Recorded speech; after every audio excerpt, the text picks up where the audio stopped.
Won't buy much of anything here today. And why the millennial generation is starting to give up because they can't afford to get a good job or own a house. 8 million Venezuelans voting for this assembly, saying it's actually less than 3. It is. And people are going to start rioting in the streets. Was reported to have asked Putin for military support that would help him stay in power. We will make America safe again. And yes, together, we will make America great again. And they ignore him. And 8 more years goes by till Bernie himself finally admits to his sons, hey, I've been running a Ponzi scheme. Does its dominance mean it can use the alliance for its own ends? Since 1981, bond yields, also known as coupon rates, have just gone down and down and down. The Federal Reserve note will be your biggest financial liability.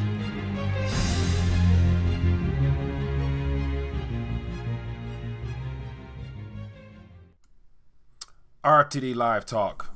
We are live. It's the first day of the month of August 2018, and the clock is ticking. And looking forward to having a little good back and forth with you guys and getting your thoughts on what's happening out there. And of course, it looks like, according to the Federal Reserve's desire to not hike rates, we might be good. We may not be having no type of recession no time soon. Job numbers are up. GDP's up. You name it. Everything is pretty good now. So we probably are good. We're probably safe, according to what they might want us to believe. But yet, if you're a viewer of RTD and you follow a lot of alternative-minded individuals, you know it's a cover-up for what's coming. So before I dive any further, looking forward to find out who's with us for this evening. If we have any new viewers, let me know where you're chiming in from or where you're viewing us from, and then a number above my head, 1-833-LIVE-RTD. And so today I figured I would do something a little bit different, and basically in the subject heading, just put the #1 talk show in Detroit, because I definitely think that this community here is definitely growing, and it's fun to be able to label it as #1, because ain't no one doing what I'm doing here in the city of Detroit, that's for sure. So appreciate you guys for chiming in. And so what's going on here? So we got someone from California. Welcome, a student of life. How you guys doing, man? And so I want to actually get into your thoughts on the video I posted earlier about Venezuela.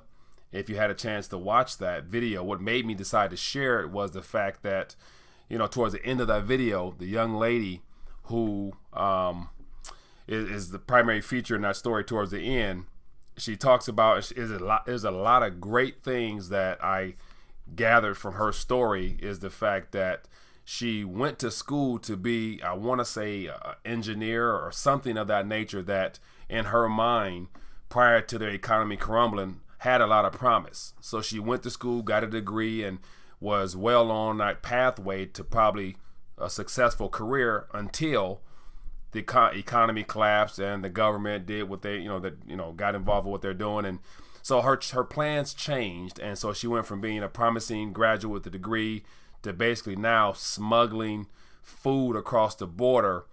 And, when you think about it, for those who have not watched it, you definitely want to check that out, because it's very heart touching / informative, because I can see a lot of I see a lot of similarities in how things might be shifting here, as well as in other countries that are experiencing the same type of things, given the fact that, she didn't foresee her economy collapsing on her and her having to basically leave her family, leave her kids, leave her husband, because she happened to be good at smuggling food into the country.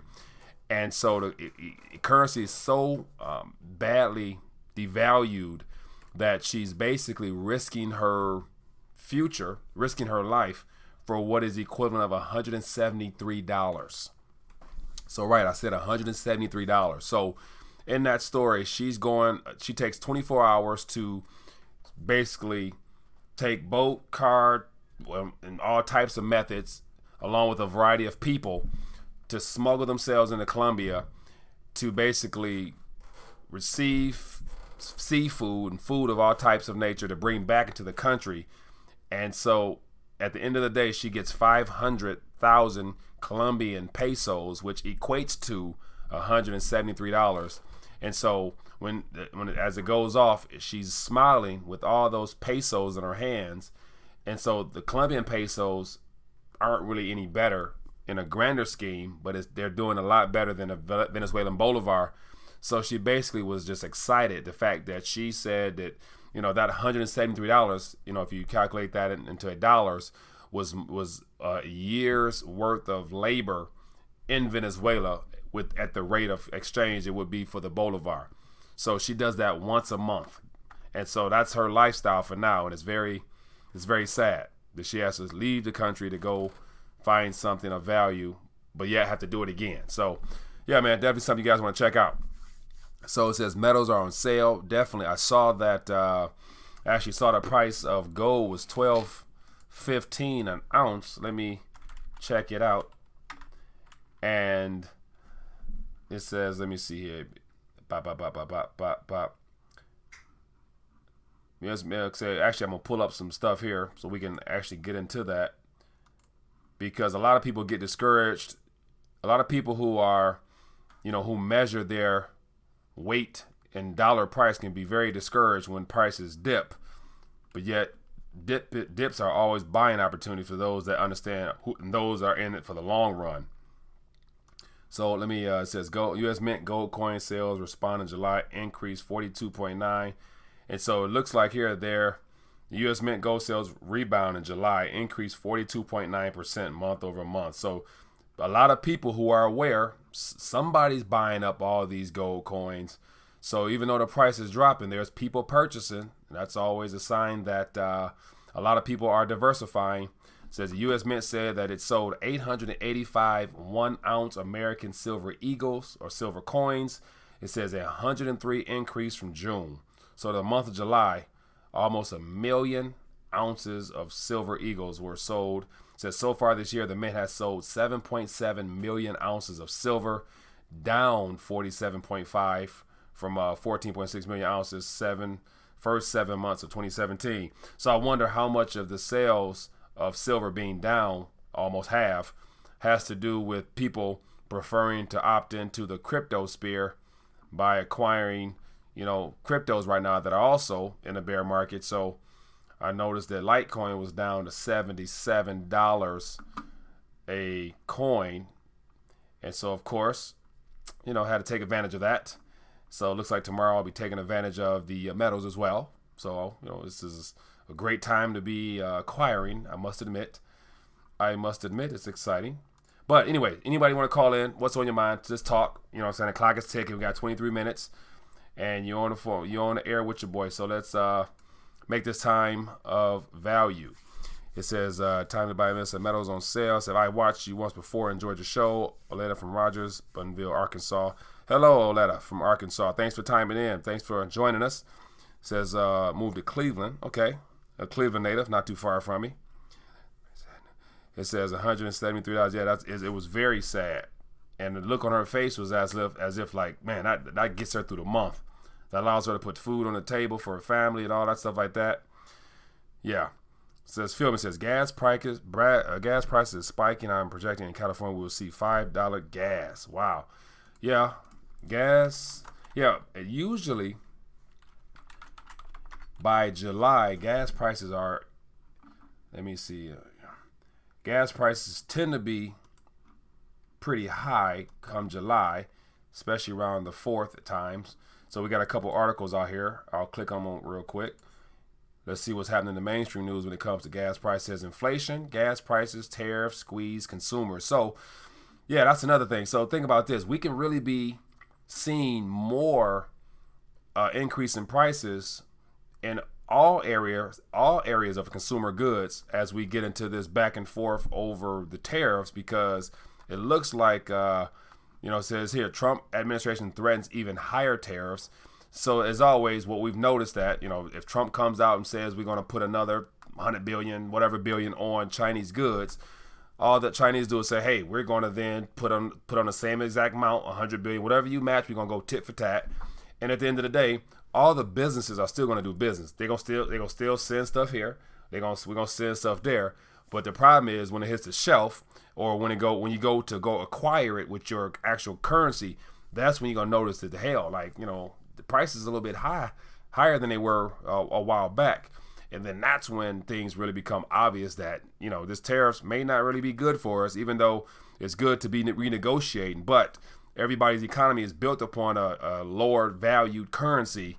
So this whole trade stuff is not going to, spell out well for the consumers.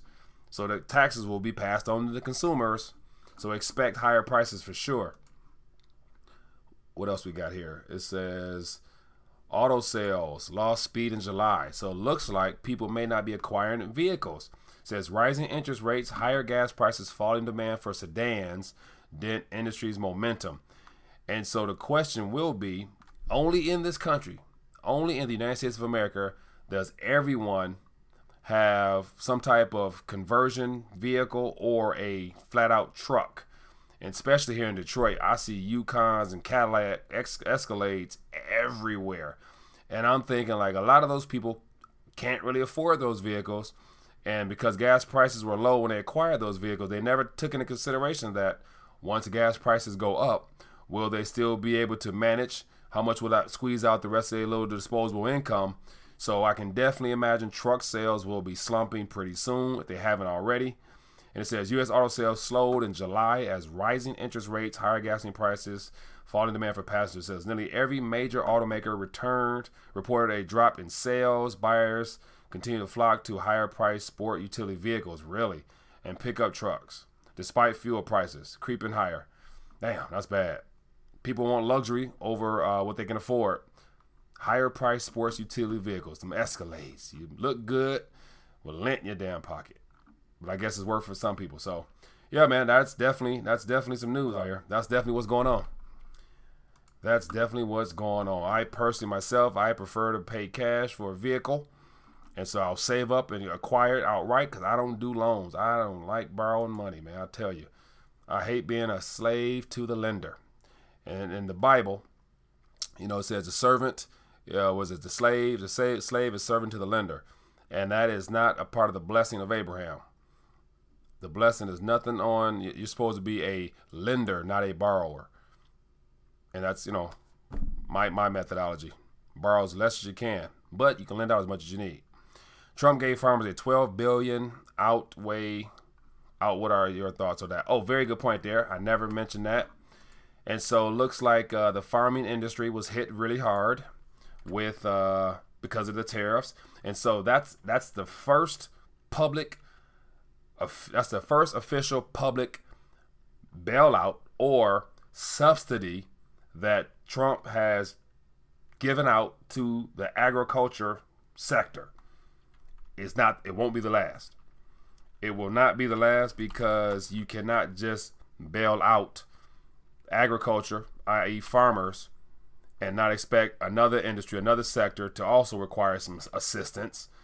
And here's the thing with the, let me look this up.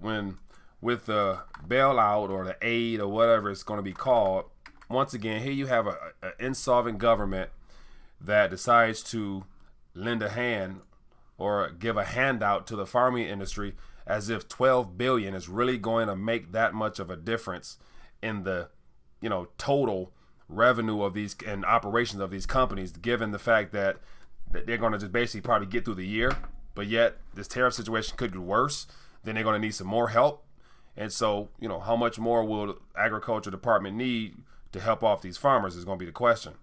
I would imagine they're going to need a lot more than $12 billion. So I believe, in my opinion, this is just the first subsidy from our government to an industry to help them get through the year. And then next year, if we end up getting to that point, they will need more help. And then what other sectors do you think might be impacted by tariffs? We're going to have the automotive industry. We're going to have, what else we have? We have, of course, we know the banking industry comes first. So the banking industry will be bailed out by the Federal Reserve Bank directly again, if not taxpayer money. What are some other sectors?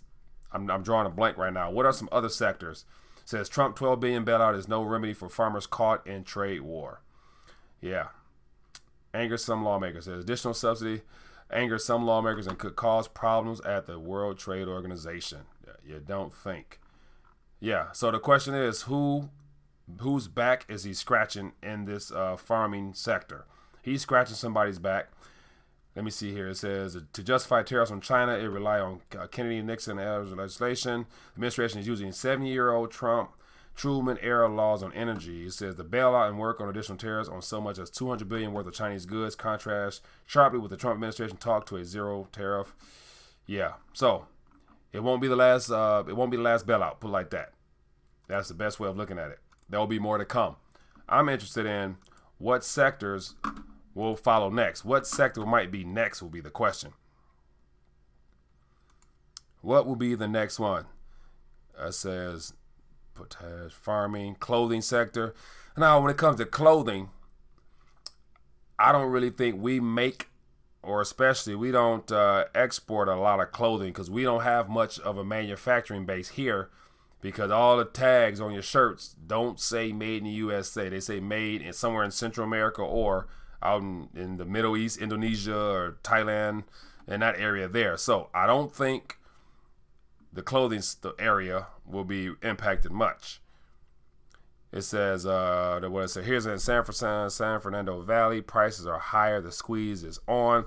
Amy, that is very true. So I want to ask my viewers out there who are from California, and if you're living in California right now, or if you're watching this after we're no longer live and you're a California resident, leave a comment down below. But one of the things I wanted to actually ask someone who lives in our region, because I had a conversation earlier with someone, and the thought process is, given your situation, assuming you're probably born and raised there or might have moved there for work, how much longer do you think people will actually stay in a state that is basically squeezing out the most productive parts of their economy there, with just the idea of catering towards the mega corporations with all the tax advantages they have, which allows them to basically bring in a lot of talent and resources, which basically overcrowds very small areas, which drives up the prices of everything in those areas. San Francisco, any of those valley areas where the cost of living is beyond sustainable. How much longer do you think before people will wake up to the realization that you won't be able to work hard enough or long enough to acquire enough wage to stay there before you begin moving and relocating somewhere else? So I'm interested in finding that out. And so if I have any California natives or relatives or people there who have family, why aren't more people moving or leaving that state? So in the chat, please feel free to chime in with some thoughts there and let me know what your thoughts are. Or if you're interested, feel free to call in. Love to hear your voice if you like. Says the trades industry, i.e. contractors, seeing a hike in material costs. Okay, that's another sector. The construction / material, trades industry. Okay, it's trades industry and just the housing sector. So we're going to have a lot of corporations like what we got, Caterpillar, all the corporations that build equipment and whatnot are international companies. I know Caterpillar has been damn near almost bankrupt. They've been running a negative revenue for the longest, and so I know Caterpillar just a matter of time before them boys are gone. And they've been around for a long time. Here's a good indication of the fact that something's not right. General Electric, been around for 100 years. They are no longer listed as a top corporation in the stock market these days because they've been delisted. Why? It's too much of a risk, too much of a gamble. They're no longer in there. GE, who would have ever thought GE? John Deere, okay, yep. It says, I live in California less than 10 years. So, Philman, are you still in California? Third world soon, I think. We'll be third world. Time for America to build its own products. Yeah, that would be nice. But yet, here's the thing. Especially in Detroit. Detroit right now has so many vacant warehouses, vacant buildings that used to be manufacturing hubs. So the cost to get those up and running will be costly. But then on top of that, most of the people have been too spoiled to go back into a plant or go back into manufacturing on an assembly line or something like that at a wage that a company will be able to be profitable and supply jobs. So it's no reason that I can see them hiring robots in the big cities to begin building stuff and manufacturing stuff, because we've having been an industrialized nation that has been at the forefront of everything that happens on this planet. Everyone's gotten comfortable with these high wages because of the increased cost of living and just the idea that you can no longer live off a single salary for the most part, depending on what you're doing. So you need 2, soon to be 3 incomes in your household. So to get a factory up and running to make anything that says made in America will require someone to probably take $10, $12, $15 an hour, work long hours. And, when a union steps in, that's going to destroy all that. So no one can actually afford to work in a plant right now, $15, $16 an hour. Probably, in Detroit, you probably can get away with it, but yet you run the risk of, being in an environment that may not be as safe and whatnot. But it's a start for those that are looking for it. But it's going to take a lot more for manufacturing to come back. It's going to take a more sustainable and cheaper cost of operations for companies to make it profitable enough for them to have employers that they can pay decent money to then be able to survive in this economy. And that's coming no time soon, in my opinion. It says Radio Shack sold out. Radio Shack has downsized, and that's a retail store. So, yeah, man, I'm sure everybody's aware because I've done some videos before, but there's retails closing left and right. And it's just the beginning. This year, I think I did a story saying that 500-600 stores were closing. It says these major are closing stores. So here's something right here. It talks about, here we go. This is a good one. So here's an article. I'm going to pull this up so you guys can see what I see. Excuse me. Okay, here's an article here in regards to retail stores closing. And so it says these major retailers are closing stores in 2018. This was as of last week. So it says retail closing, the latest news, the Fresh Market, 15 stores. So I'll go back up a little bit. It says 2008 has been yet another challenging year for traditional retailers. After shutting down more than 5,000 stores in 2017, there have been nearly 4,000 store closures announced over the past few months. So just within this month, this is some fresh news right here. The Fresh Market has 15 stores, wherever they're located at. Georgia, Illinois, Kentucky, North Carolina, so all over the Midwest for the most part. Sears and Kmart has 78 stores closing, and they're California, Florida, Michigan. Oh, yeah, the one in Troy. I know that's it. Interesting. That's one of my favorite stores, too. Man, that sucks. But we have a caller. Let's see what's going on. Hello, caller. What's your name? Where you calling from? Hi, Mike. This is Mike from San Diego, California. Mike from San Diego, California. Just in time, Mike. Yes, sir. So I'm assuming you're calling in regards to my question. Did you hear my question about? Right, about. Yeah. About the economy in California? Yes, sir. Go ahead and chime in, man. Give me some inside scoop on what's happening in San Diego. Well, I was born here in Long Beach, California. Okay. And I've been living here all my life. Okay. And as far as like rents go, what people are doing now, people that have rooms that they're want to make money on, they're not even renting single rooms anymore to people. They just rent beds. What they'll do is they'll advertise a bed for $800 a month, and they'll put 4 people in a 1-bedroom, and then you have to share a bathroom and you have to share a kitchen if you cook. Ooh. And and they're doing that in Orange County, they're doing that in San Diego, they're doing that in LA County. Wow. And you can't even rent your own room anymore. Which before, many years ago, you used to be able to pay $500-$600. You had your own room, you have privacy, you don't have anyone bothering you. But now it's not even like that. It's like a hostel. Yeah. Wow. I don't know if you've ever heard of hostels. Yeah. They have those, in other countries. Yeah. You go to like Vietnam and you can stay in a hostel for a week while you're there or something. That could be a way of life here. Yeah. Speaking of hostels, I was just literally an hour ago online looking at some housing. Got a little trip coming up down to Central America, So I type in hostels just to see what's going on because, you know, I like to travel on a budget and be in the neighborhood myself. So quite familiar with hostels. Yeah. But watch this. I do that too. So, I mean, and that's Airbnb and hostels are the best way to travel if you want to save a couple dollars and really be submerged in the environment and the culture there. So I'm looking forward to it. Yeah. So I'm definitely I'm gonna do some streaming, you know, when I'm out of the country to give you guys some insight there. But back to your situation now. Do you think, or do you foresee a time where a lot of people just say, hey, enough's enough, it's time to move, let me take my skills or whatever I can do, my rest of my savings, and head inland, or what? Well, I tell you, all my friends and family, all my friends from high school, nobody lives in California anymore. I know maybe a handful of people now that I grew up with and that are family. Yeah. There's only maybe 3 or 4 of us left, 3 or 4 families. And, you know, California's a huge state. Yeah. You know? I mean, there's millions of people in California. Yeah. You can be a stranger in your own state. But, yeah, a lot of my friends, they've given up, and they're in Colorado now, Arizona, and Nevada. And some of them have headed up to Oregon and Washington, and they just said, we're done with California.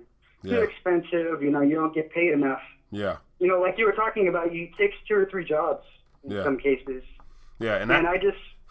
Yeah, and taking two or three jobs. Like I saw some news stories where people staying in their cars out there and working 2 or 3 jobs, and their entire day is consumed with work. And that's the thing; you'll never work hard enough or long enough to sustain yourself out there. So, man, I would get in my car and just drive. I'd rather just get in my car and apart from having family, whatever, and just driving into the inland or depending on your skill set, I would drive. So I wonder how many people are probably commuting. In Southern California, that's probably commuting from Mexico, because I imagine, you know, probably I'm sure by the border it's expensive because more people are relocating right inside of Mexico. But yeah, I would find a way to make it work outside that state. I'm sure. Right. I mean, for my situation, I live in the inland area now because I was living by the coast when I was young, and that's changed. And now, before when I had my job, I was having to drive 100 miles one way to get to work. So I would have to stay in Orange County for the week and then come back home when I was off work. And I don't know if you guys have these in Detroit, but we have what are called rest areas. Yeah. You know, you pull over, you take your oil and water, you get a drink, you go to the bathroom. Well, now we have 2 down in San Diego that I would pass on the way home. Friday and Saturday nights, those things were packed. And I found out after I was poking around that those are actually families sleeping in the cars because they can't afford a hotel. So they were actually, I mean, all the spaces were full. And that's not normal for a rest stop. You just stay for a few minutes and leave. But it took me a little while to figure out these people are homeless. Yeah. And then the police started to come, and now that because the rest areas are owned by the military base down in San Diego, they're owned by the Marines. So someone was starting to report to the police, hey, we have squatters, and they were actually starting to chase people out of there. I would see highway patrol, and I would see tow trucks. They'd always be coming through in the evening. And I have an hour drive to go home, so I'd stop there to go to the bathroom and then get back on the highway. So and then I heard a report yesterday that 2.5 million people in this state alone can't afford their electricity. So they've month after month they have their electricity or their gas or their water turned off because they don't have enough money. Yeah, man, that's not sustainable. Something has to give, and man. Yeah. And so the thing is, like what you're saying, people are leaving. Yeah. That's what's giving. The people are giving up. Yeah. Now the problem. Okay, so let's walk through a couple scenarios real quick. So people start leaving, and I'm not sure if you tuned in last night where I mentioned how it looks like some cities or whatnot will look to tax mega corporations, which will probably cause them to up and leave, which is going to leave a lot of unemployment on top of that. So in the future, when housing prices come down, it might be a situation where most of the people may have left the city and they won't be able to come back because they won't be able to afford things. So at the end of the day, there's no real win for no one here because this monetary system is so broken and people can't see that, man. Yeah, and there's no one answer. Yeah, you're exactly right. No one answer. I did see your show last night, and then I saw your economic video, which was very good.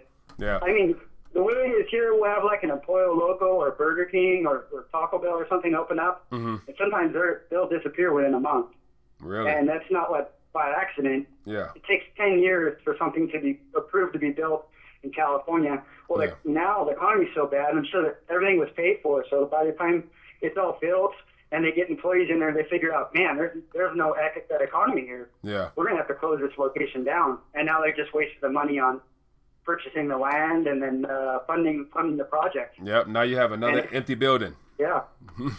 Yeah. And I've had neighbors back in 2008. We had neighbors. After like a week, we figured out, have you seen a neighbor? I haven't seen a neighbor.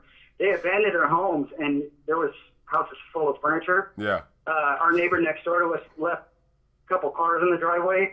He grabbed his kids and grabbed his wife and left. Wow. And people from the bank came about 2 months later, and they had a huge trailer, and they just threw everything away. They had to haul the cars away, and then they put it as a short sale. Man, so that scenario don't sound. That scenario don't sound. Yeah, that don't sound right. Like the fact you don't leave your cars. I mean, if you gotta go, you gotta at least sell as much as you can and get a couple of dollars or so. I wonder if my man really left or something else happened. but thank you, Mike, for calling in, man. I appreciate your sharing your insight and what's going on out there in your area, man. I appreciate you. Yeah, I appreciate your show. I watch you every time you come on. Well, thank you, sir. I appreciate it, my man. Please let us know about Central America. Oh, definitely. I follow Venezuela a lot, in Puerto Rico and some of these other areas that the government has, they let us forget about it, but I'm interested in that stuff. Yeah, definitely. I'll keep you posted. I try to keep up on it, because I think we might be headed into a Venezuela or Argentina type scenario. Oh, definitely. And they don't want us to think that. Definitely. And to be honest with you, we already have all the symptoms of that particular illness of like just being basically broke and being indebted. The only thing that's keeping us afloat and keeping the illusion alive is the fact that we currently have the world reserve currency, and everyone has to bow down and respect us for now, but that can't go on forever. So the symptoms are here. It's just not obvious to everybody just yet. But Californians, as you're telling me, they're feeling it. They know something wrong. They feeling it. They're living it out there. So yeah, it's just a matter of time before people inland realize that something ain't right as well. And that's when we can probably all come together and look at the politicians and say, hey, man, it's time to ship up and ship out and do something. I did it with the banking system. Get rid of those cats, man. They destroying us. But I mean, there's inflation. They're hiding it. Yeah, definitely. And most people don't know what inflation is anyway, so they just look at it as like the cost of going. They blame the businesses. They'll say, my local grocery store, they're price gouging. They're going up on prices, not knowing that it takes money to operate a business, and they're not profitable, so they have to raise prices, which is a sign of inflation because their costs going up. So it's all interlinked and interchained, but most people don't go back to the source of it, which is the central banks and the banking sector and fractional reserve lending and funny money. But anyway, Mike, thank you, my friend. You're welcome, man. Thank you for taking my call. Yep, and my pleasure. I'm going to keep watching your show until you sign off. Thank you, sir. Thank you, sir. Hey, share this link so more people can join us before we do sign off, though. Absolutely. I have Facebook, and I try to share all I can. Good deal. For people that will listen. Appreciate you. All right, Mike. Thanks. Thank you. Yeah, man. That stuff is, I mean, people are going to feel the pinch, man. People are feeling it. People are living the pinch right now. The homelessness and the increase in homelessness is a sign that something's not right. The symptoms of ailing. I remember I was watching, I was chopping up some video, going through my video with man, I'm drawing a blank. Daryl Schoon, and he was talking about how we're heading for a storm, financial storm, and he was saying like everything is like Uncle Sam's a dying patient on a table. They're just doing all they can to pump him up, but he's damn near on life support, dying. They're just pumping up with stimulus, and so I'm thinking like, man, like this is a great analogy of how an economy is corroding because there's symptoms all the way around, similar symptoms to what's happening in Argentina right now, and the fact that their government, most people don't even realize, and I've been meaning to do a story on this, but I haven't got to it, but Argentina President Macron has basically posed some legislation to militarize the streets of Argentina. And so the interesting part about that is if you look at how it was suggested, they're trying to control terrorism and trying to control smuggling across the border, as if they just had those problems now. Those have always been there. But the truth is, there's an impending civil war because the people are pissed, and so you have to get the military position in the streets for what's coming, which means Argentina by the end of this year could be having some serious issues why they need to get the military on the streets now. But hello, caller, what's your name? Where you calling from? I'm calling from Robertson, New Jersey. Robertson, New Jersey. Thank you. What's your name? Which is amazing. Hold on a minute. No. Oh, sorry. What's your name? No problem. I was singing a song. Can you mute your screen, please? Can you mute the YouTube? Thank you. Okay. Thanks for calling in. Oh, man. It takes a lot of energy to call in and guts to call in, but not be about nothing. But I love you anyway. Thank you. Anyway, let's keep it moving. So back to my thing about militarizing Argentina. So, yeah. And so no one is talking about it. Argentina to have military. Let me see. Military. And so when I saw that in the news, with U.S. Army, it says no to military, to militarize. Argentina to militarize streets. Let me look that up. When I saw that, I'm like, it's about to go down, militarized, because it sounds like they could be, it sounds like, it sounds like they are literally looking to brace themselves. So here I found an article. It says, Argentina suggests militarization ignites debate. It says Weekly Insight. So it says, from Latin America to Palestine, activists resist militarization. And so let me click on these late struggles against the Argentine Congress looks to repeal Macri's military decree. So let me click on this. So this is as of last week. So the reason I've even brought this up is because the best way to get a heads up or some insight as to what could possibly come to our shores is to basically look at how other countries are crumbling and corroding because they don't have a reserve currency. So by us having a reserve currency, it buys us a lot of time, and it gives us an opportunity to see what nations do when their currency is no longer respected, needed, or wanted amongst international community, as well as their own citizens. And Venezuela, Argentina, Brazil, all those countries are realizing that, all their country, all their government is going to do is borrow and print, but nobody wants it, and they won't buy anything. So there's going to be protests. So they're in the streets right now in Buenos Aires. I watch news on it every day. It says opposition party leader proposed a measure to repeal President Macri's order to allow the military to intervene in domestic security. So I'm sure if you go through here, there's a lot of political jargon to say, we need this for whatever. But at the end of the day, I'm sure it's against every country's constitution to militarize your Navy, Army, or whatever for internal uses. The only time you should call to arms your military is when they're going outside, never inside. So the fact he's suggesting that they come inside lets you know that he's bracing for some type of event. Hence the fact Macri is in place as of lately proposing all this change, but he's taking orders, he's taking shots from the IMF. And so we saw what happened over this $50 billion loan from the IMF, how it wasn't received well. So I'm sure the IMF probably gave him the heads up that it's probably time for you to prepare for the day that you default on your people by cutting pensions and retirements, which they're already doing. And when they default against their own public, the public will hit the streets. So hence you need the military. But we can go on and on and on. We can go on and on and on. You know what it is. A clear sign of things that could possibly happen here. Hello, caller. What's your name? Where you calling from? All right, bye. Okay. We have a caller who's not a real caller. It takes a lot of energy to do that. So I know not to pick the phone up from that particular number anymore. Anyway, moving on. So I've been missing some questions and whatnot. I said it costs $3,400 to rent a U-Haul. Huh? Am I reading this correct? It says it costs $3,400 to rent a U-Haul in Los Angeles and drive it to Dallas, Texas. It costs $1,200 to rent a U-Haul in Dallas, Texas, and to drive it to California. Man, whew, that's a lot of paper to rent a truck. Trump is making America great again, right? Will, Trump is speeding up. Let me see. I want to say, because if his opponent would have gotten into office, I believe that family would have had us in war already.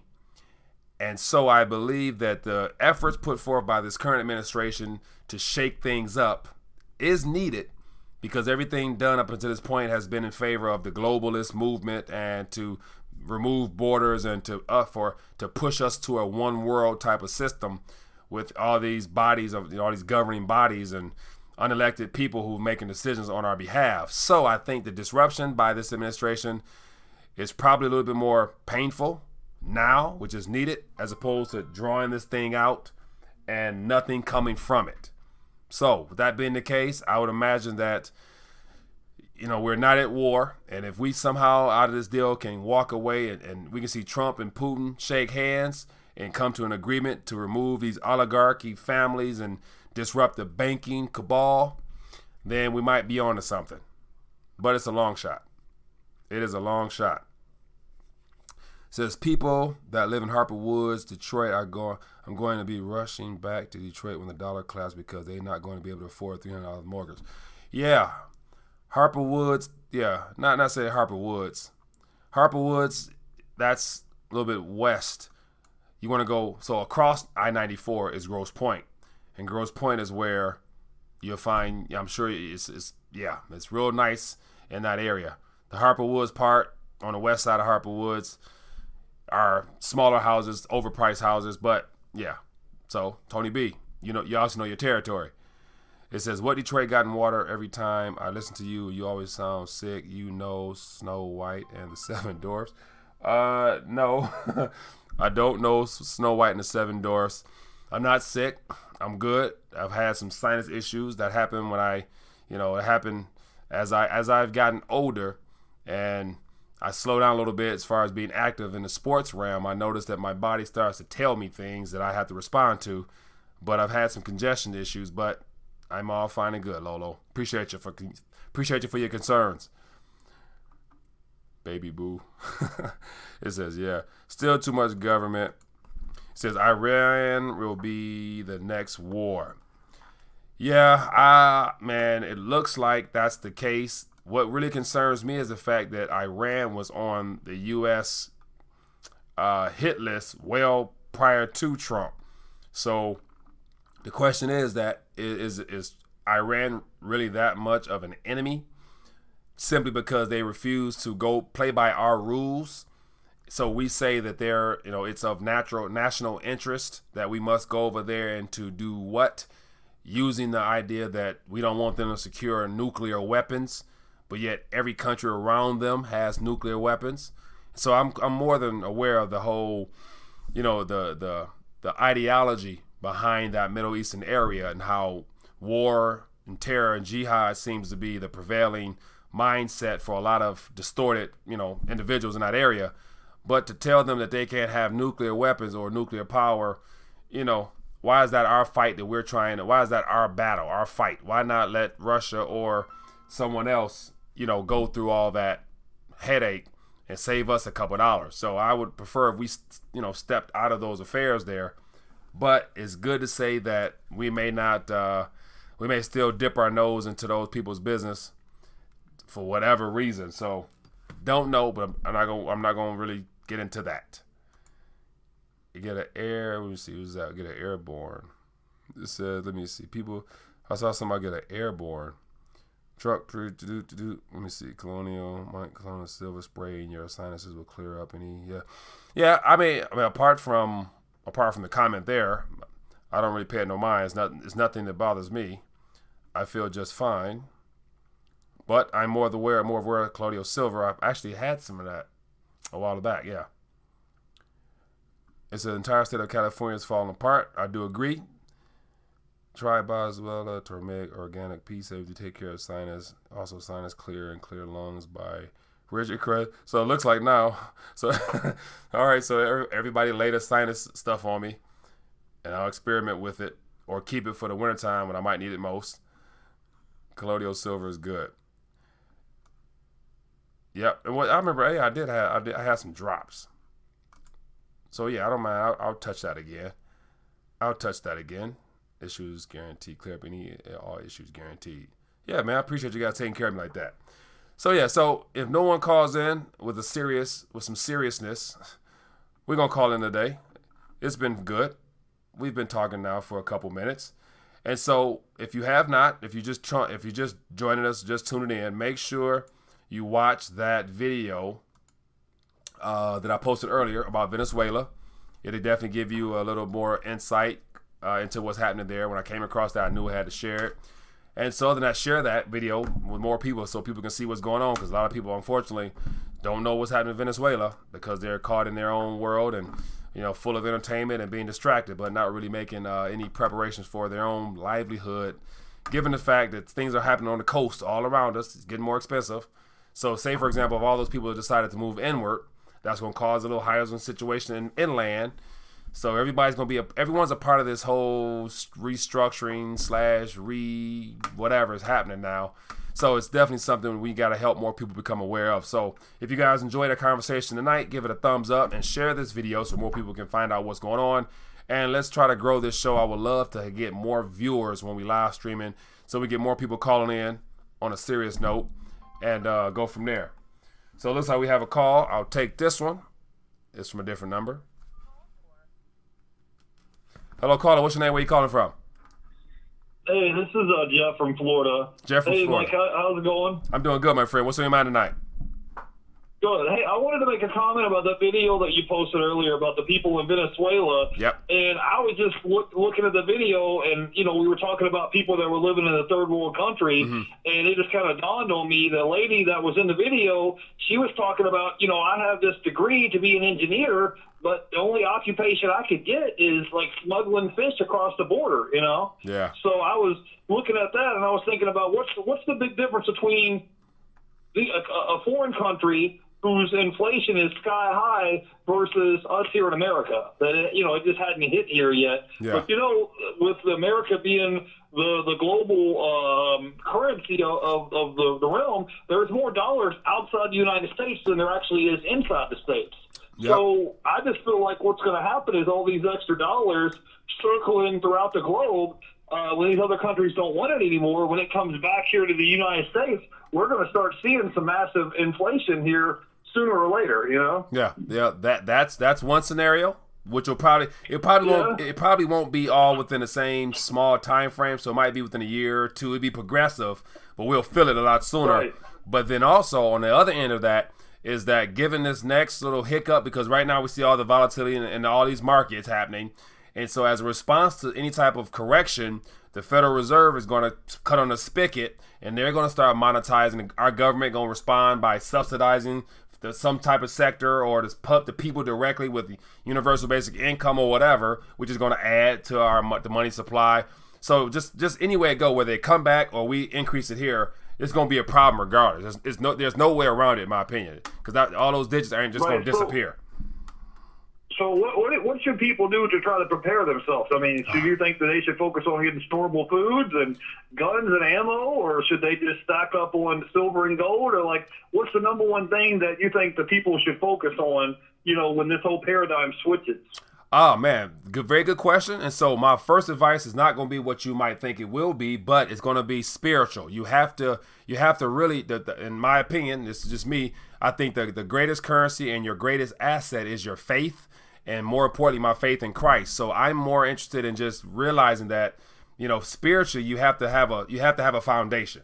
So you can do all the preparation you want with tangible assets, but those tangible assets will do you no good if spiritually you aren't ripe, ready, and in good standing with the good Lord. So I would say definitely be in prayer, asking the Lord what he would want you to do for your situation, because depending on where you're at and how your family or whatever you have might be different than mine. So I can say stack this, stack that, have this, but it still not be what you need for where you're at and what might come your way and how it might impact your economy around you. So I believe being led by the Holy Spirit, he'll give you some insight. Then from there, the Holy Spirit will give you some direction, and then you do the basic things. You need to eat, you need water, you need that stuff. But I think the Spirit can give you some guidance firsthand, and then do all the natural things that will come with, preserving your wealth with metals, as well as being able to have water, food, things to sustain yourself, roof over your head. So spiritual first, then natural second will be my options that I recommend people to have or do first. Right. Make sense or no? Okay. Well, I hear what you're saying, because if you don't have the right mindset, you can have silver and gold and guns and bullets and storable food. Right. But I mean, if you don't have the right mindset, you might be, the wrong place at the wrong time, or the wrong situation, the wrong scenario. Right. I mean, there's a lot of people that have, tons of money, but they're miserable. Right. You could be in the house. You could be in the house paranoid, sitting there with your guns, like ain't nobody coming to get me, and everything be fine outside. But you're so paranoid, you get so caught up in this. This can be very life altering and very mind rattling.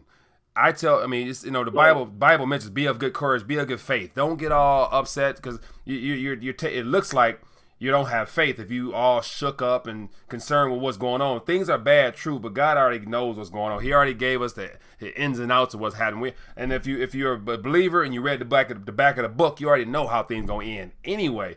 And so if you're in Christ, you want to win inside regardless. So He gonna take care of you, I believe. Right. Well, I remember it says in the Bible about the meek inherit the earth, and I remember you said in one of your other talks recently that we are close to being in end times. You still believe that, or what's your views on that? The end times could be any moment for you as well as for me. So this could be my last. Right. This could be my last conversation before I depart tomorrow, or it could be another 100 years. I mean, the thing is, according to the Bible, nobody knows the day or time. We know that because we're in time and God lives outside of time, any moment could be that time. You know what I'm saying? So the end times is just what people tend to use that phrase just to kind of say, okay, make sure you're ready. But yet the Bible says always be ready. So you can never take a day off, because it should just be who you are if you're a believer. You know what I'm saying? If Christ is your source, you can't take time off from yourself if that's who you are as a person. So any time could be our end time, in my opinion. So, but thanks for the question, my friend. Thanks for calling in. All right, thanks. All right, have a good night. Appreciate you. Yep, bye-bye.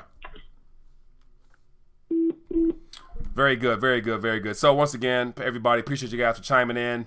And I will sign off right there and say, have a good evening. See you tomorrow night. Tell a friend and share this information. Give it a thumbs up and make sure you guys are, being encouraged out there, man. Be positive and just believe that everything's going to be all right, because I do believe 100% that if we are in Christ, everything's going to be all right. Anyway, have a good night.